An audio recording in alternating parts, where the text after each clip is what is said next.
হঠাৎ করেই বাংলাদেশের জন্য রাজনীতিতে অকল্পনীয় সুখবর, যেটা অনেকে এখনো কল্পনা করতে পারেন না। হাসিনাকে ফেরত আনা হবে, হাসিনাকে ফেরত দিবে, অথবা আসাদুজ্জামান খান কামালকে বাংলাদেশের হাতে তুলে দিবে, কামালকে বাংলাদেশে এনে ফাঁসি কার্যকর করা হবে। এটা কল্পনা করতে পারেন এখনো? অনেকের মাথায় ঢোকে? Do you believe it? না, এই জন্যই বলছি অকল্পনীয়। হ্যাঁ, এটা হতে পারে। দর্শক, এরকম আভাস মিলছে হাসিনাকে ফেরত আনার গ্রাউন্ড তৈরি হচ্ছে। আসাদুজ্জামান খান কামালকে ফেরত দিতে পারে ভারত। সরকারের পক্ষ থেকে এই আভাস দেওয়া হচ্ছে, এবং যদি ফেরত দেয় তো নিশ্চিত কিছু সামান্য প্রসিডিউরের পরেই আসাদুজ্জামান খান কামালকে ফাঁসি দেওয়া যাবে। এখন হাসিনা, কামাল, পুরো আওয়ামী লীগ ভারতের গলার কাটা। ভারতের কোনো লাভ নেই। এতদিন হাসিনাকে রেখেছিল, কিন্তু এখন হাসিনাকে রাখতে ভারতকে যে কত ঘাটের পানি খেতে হবে, কত ঝামেলা পোহাতে হবে। অন দি আদার হ্যান্ড, ভারতের মধ্যেও আন্দোলন, হাসিনাকে বাংলাদেশের হাতে তুলে দেন। আমার দেশের জনগণের ট্যাক্সের টাকায় কেন হাসিনাকে লালন পালন করব? আওয়ামী লীগ বাংলাদেশে, ভারতে বসে বাংলাদেশে সন্ত্রাস করবে, এটা কেন আমরা হতে দিব? মানে ভারতের জন্য, ভারতের জাতীয় স্বার্থের জন্য এটা একটা বড় থ্রেট। তো এই জায়গায় ইউনূস সরকার তো বসে নাই, তারা নানান তৎপরতা চালাচ্ছে। আর সবচেয়ে বড় বিষয় হচ্ছে যে বাংলাদেশ ভারতের মধ্যে এক্সট্রাডিশন ট্রিটি রয়েছে, বন্দি প্রত্যার্পণ ট্রিটি রয়েছে, যে চুক্তির অব্লিগেশন রয়েছে ভারতের উপর ফেরত দেওয়ার ক্ষেত্রে। অতীতে অনেক আসামিকে বাংলাদেশ ফেরত দিয়েছে, ভারত ফেরত দিয়েছে, নজির রয়েছে। এখন এটা ভারত কিভাবে ওভারলুক করবে? It's very tough.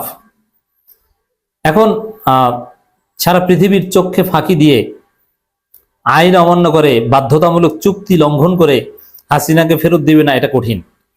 এখন এটা হতে পারে যে বাংলাদেশের এবং ভারতের মধ্যে আন্ডারস্ট্যান্ডিং, যার ফলে ভারত যে কাজটা করতে পারে বলে আমরা আভাস পাচ্ছি, হাসিনাকে তৃতীয় কোনো দেশে পাঠিয়ে দেওয়া, যাতে ভারতের কোনো ঝামেলা না থাকে যে আমার দেশই তো নাই, এখন যেখানে আছে সেখানে যোগাযোগ করো, পূর্ব তিমুর বা অন্য কোথাও। পূর্ব তিমুর নিয়ে একটা আলোচনা হচ্ছিল।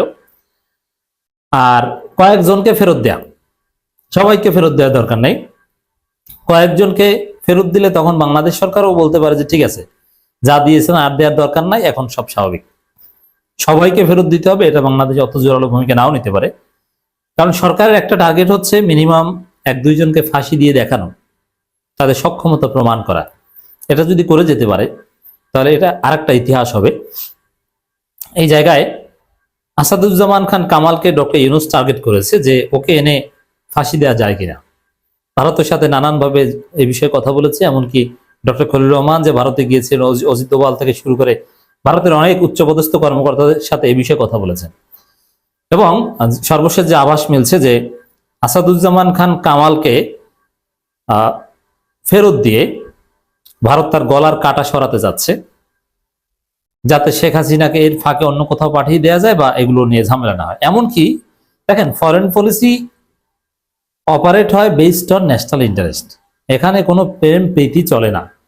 আপনার স্বার্থ না থাকলে আপনি তাকে 1 সেকেন্ডও চিনেন না।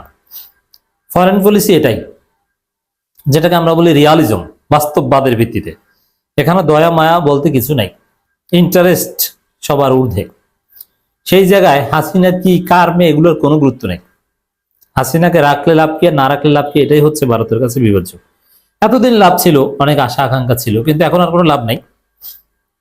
এখন গলার কাটা সরানো ভারতের জন্য জরুরি। এমনকি এই ঝামেলা এড়ানোর জন্য ভারত যদি হাসিনাকে বিষ প্রয়োগ করে হত্যা করে, তাতেও অবাক হবে না। কারণ ঝামেলা তো গেল, ফেরতও দেওয়া লাগবে না। ফেরত দিলে আবার একটা সমস্যা আছে, যে পরবর্তীতে কেউ ভারতের দালালি করতে চাইবে না। যে হাসিনা যে নগ্ন দালালি করেছে, ভারতের সব ধরনের সার্ভিস দিয়েছে, যে স্টাইলের কথা বলেছে ওইটাই দিয়েছে, তারপরও হাসিনাকে ফেরত দিয়ে দিল। পৃথিবীর কেউ আর ভারতের দালালি করবে না। অবশ্যই এটাই হওয়া উচিত, কিন্তু এই জন্যে ভারত যেহেতু গ্লোবাল হেজিমনি হতে চায়, অনেক জায়গায় দালাল দরকার, এই জন্য হাসিনাকে ফেরত দিতে চাইছে না। কিন্তু হাসিনাকে ফেরত না দিয়ে যদি হত্যা করতে পারে, বলবে যে স্বাভাবিকভাবে মারা গেছে, আমরা তার ফেরত দেইনি, তাহলে এটা ভারতের জন্য লাভ। তা ভারত হাসিনাকে হত্যা করতে পারে, বলা যায় না। আর যদি সেটা করতে না পারে, কারণ এখনকার যুগে আবার এইসব হত্যা করলেও ধরা পড়ার একটা চান্স থাকে, তখন আবার উল্টো অ্যাকশন হতে পারে। ওই পথে না গেলে ইউনূস যদি জোরালো চেষ্টা করে এবং করছে, কামালকে ফেরত দিয়ে পরিস্থিতি শান্ত করতে পারে, আসাদুজ্জামান খান কামালকে বাংলাদেশের হাতে তুলে দিতে পারে, এরকম একটা সম্ভাবনা আমরা দেখছি। প্রধান উপদেষ্টা প্রফেসর ডক্টর মোহাম্মদ ইউনূসের প্রেস সচিব শফিকুল আলম এই বিষয়ে একটা বক্তব্য দিয়েছেন, যেটা অত্যন্ত তাৎপর্যপূর্ণ, অনেক কিছুর আভাস দেয়। কামালকে দিয়েই শুরু হবে প্রত্যার্পণ, মানে যথেষ্ট কনফিডেন্ট ঘোষণা, আত্মবিশ্বাসী ঘোষণা যে কামালকে দিয়ে ফেরত হবে। এখন হওয়ার কথা কিন্তু হাসিনাকে দিয়ে, কারণ হাসিনা মোস্ট ওয়ান্টেড এবং 1 নম্বর আসামি হাসিনা। কিন্তু না, হাসিনাকে না, কামালের কথা কেন বলছে? ভারত সিগন্যাল দিয়েছে বলে বলেছে কামালকে দিয়ে ভারত, কারণ একদম হাসিনাকে ফেরত দিলে অবশ্য ওই যে কেউ দালাল হতে চাইবে না, আর কামালকে দিলে অ্যাটলিস্ট এই এক্সাম্পলটা থাকবে, মূল প্রধান দালাল তাকে তো আর ফেরত দেয় নাই, 2-1 ল্যাসপেন্সার স্যাসরাকে ফেরত দিয়েছে, ওটা নিয়ে অত শোরগোল হবে না। যেমন হাসিনাকে ফেরত দিয়ে সারা পৃথিবী ব্যাপী তোলপাড় সৃষ্টি হয়ে যাবে, কিন্তু কামালকে ফেরত দেওয়ার পর ফাঁসি হলেও তার 10 ভাগের 1 ভাগ তোলপাড়ও হবে না। এই জায়গায় কামালকে ফেরত দিয়ে, সাবেক স্বরাষ্ট্রমন্ত্রী কামালকে ফেরত দিয়ে ভারত গলার কাটা সরাতে চায়। আর এই কারণে প্রেস সচিব মোস্ট ওয়ান্টেড হাসিনার আগে কামালের কথা বলেছেন। তার কামালকে যদি ফেরত দেয়, এটা হাসিনাকে ফেরত না, গ্রাউন্ড তৈরি হবে। প্রধান উপদেষ্টা প্রেস সচিব শফিকুল আলম বলেছেন, জুলাই মাসের গণহত্যার মামলায় দণ্ডিত হওয়ার পর শেখ হাসিনা প্রত্যার্পণ বিষয়ে বাংলাদেশের অনুরোধ ভারত খতিয়ে দেখছে, মানে একদম অগ্রাহ্য করতে পারেনি।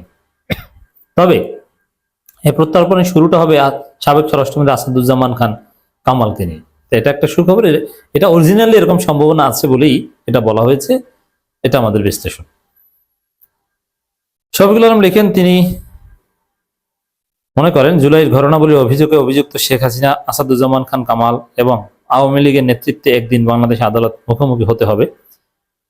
তিনি বিশ্বাস করেন জুলাই ঘটনাবলী, প্রেস সচিব লিখেন, তিনি ক্রমেই আরো দৃঢ়ভাবে বিশ্বাস করতে শুরু করেছেন যে আসাদুজ্জামান খান কামাল, যিনি ঢাকার কসাই হিসেবে পরিচিত, খুব শীঘ্রই বিচারের মুখোমুখি হতে বাংলাদেশে প্রত্যার্পিত হবেন।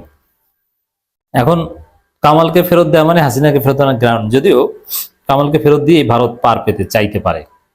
তিনি বলেন, হাসিনা প্রায় 16 বছরের শাসনামলে সংঘটিত অপরাধগুলো সম্পর্কে যতদিন যাচ্ছে ততই আলো পড়ছে এবং সেই সঙ্গে গণহত্যা ও গুমের ঘটনায় কামালের ভূমিকা বৈশ্বিক গণমাধ্যমে আরো বেশি মনোযোগ পাবে। শফিকুল আলম আরো লেখেন, কামাল বা অন্য আওয়ামী লীগ নেতারা যতই অর্থ ব্যয় করুক না কেন, চিরদিন দায় এড়ানো সম্ভব হবে না। আমরা জাতি হিসেবে যদি জুলাই গণহত্যার শিকারদের জন্য এবং হাসিনা আমলে সংঘটিত সব মানবাধিকার লঙ্ঘনের বিচার নিশ্চিত করতে দৃঢ় অনিবেশ থাকতে পারি, তবে যারা এসব ঘটনার জন্য দায়ী তাদের পক্ষে পরিণতি এড়িয়ে যাওয়া দিন দিন আরো কঠিন হয়ে উঠবে। তো ওভারঅল এই শফিকুল আলমের যে এই বক্তব্য অত্যন্ত তাৎপর্যপূর্ণ এবং অর্থবহ।